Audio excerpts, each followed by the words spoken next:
पढ़ लिख के बड़ा होके तू एक किताब लिखना, अपने सवालों का तू खुद ही जवाब लिखना।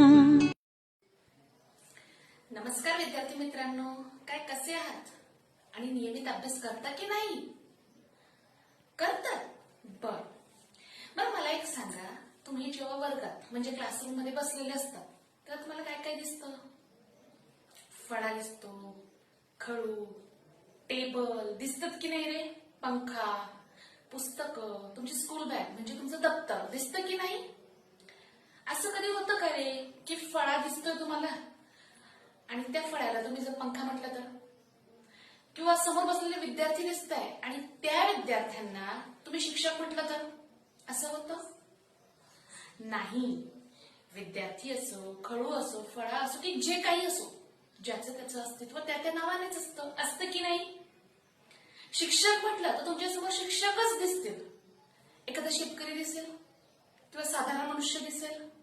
नाही. यावरून तुमच्या एक लक्षात आलं की प्रत्येक वस्तू असो, व्यक्ती असो की कोणीही असो, प्रत्येकाला एक ठराविक नाव असतं ना? असतं की नाही?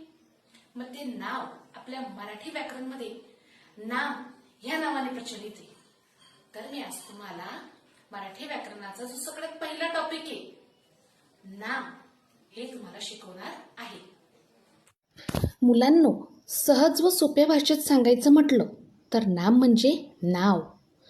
कोणालाही नावानेच ओळख मिळते. आता नाम म्हणजे नाव, तर मग कोणाचे नाव? विचारात पडलात ना? बघ, नामाची व्याख्या ऐका. जगातील कोणत्याही दिसणाऱ्या किंवा न दिसणाऱ्या वस्तूला जे नाव ठेवलेले असते त्यालाच नाम असे म्हणतात.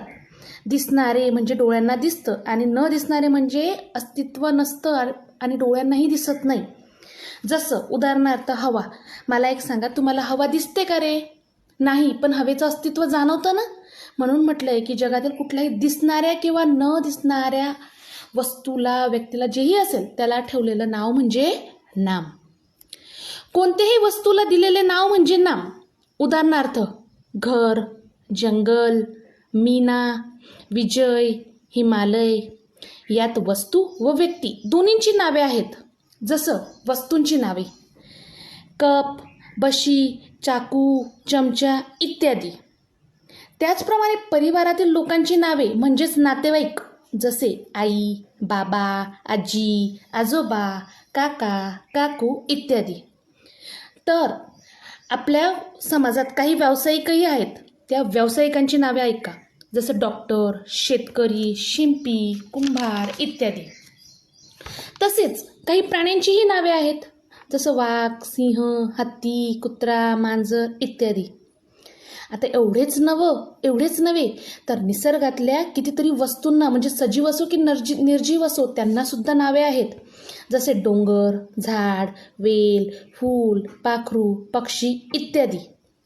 म्हणजेच यावरून तुमच्या अशा लक्षात आलं असेल की कोणत्याही वस्तू तुमच्या आसपास आहेत. कोणत्याही वस्तूला, व्यक्तीला, व्यक्ती म्हणजे जे लोक तुम्हाला माहिती आहेत, व्यक्तींची नावं जसं अजय, सोनू, मोनू जे असेल ते.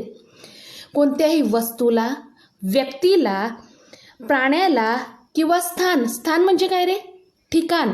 आता तुम्ही धुळ्यात राहतात, कोणी औरंगाबादला राहतं, कोणी नाशिकला राहतं. हे ठिकाण आहे ना, हे स्थान आहे ना, जागेचं नाव आहे ना. तसं कोणत्याही वस्तूला, व्यक्तीला, प्राण्याला, स्थानला दिलेले नाव म्हणजे नाम.